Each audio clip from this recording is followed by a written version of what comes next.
زندگی با دوستان از غم بریست، دوستی در اعتقاد و باوریست، با محبت با صداقت زیستنه، همدیگر را یار بودن یاوریست، با محبت با صداقت زیستنه، همدیگر را یار بودن یاوریست، دوستی ما تا ابد ماند نشانه، فخر می‌سازیم ما از دل و جان، صنعت ما تا ابد ماند نشانه، فخر می‌سازیم ما از دل و جان.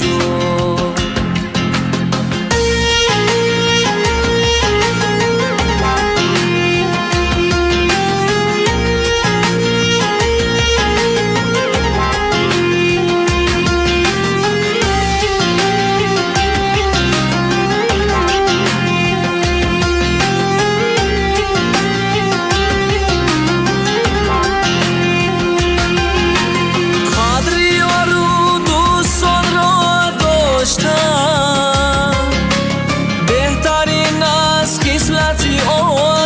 آدمگریست، قدر یار و دوستان را داشتن، بهترین از خصلتی آدمگریست، زندگی را با توکل زیستنه، ای برادر گر بدونی سرسریست، زندگی را با توکل زیستنه، ای برادر گر بدونی سرسریست، دوستی ما تا ابد ماند نشانه، فخر می‌سازیم ما از دل و جان، صنعت ما تا ابد ماند نشانه، فخر می‌سازیم ما از دل و جان.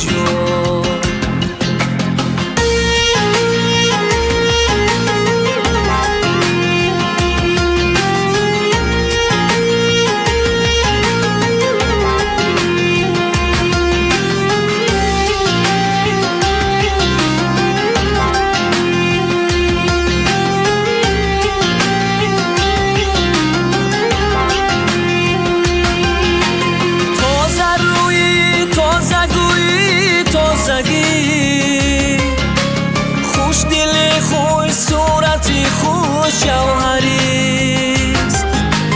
تازه روی تازه گویی تازگی، خوش دل خوش صورتی خوش جوهریست، خاکساری در میانی مردمانه، هم ردیفی مهرم و مشتریست، دوست باشه دوست داره دوستانه، چون که این هم خصلت پیغمبریست، دوستی ما تا ابد ماند نشانه،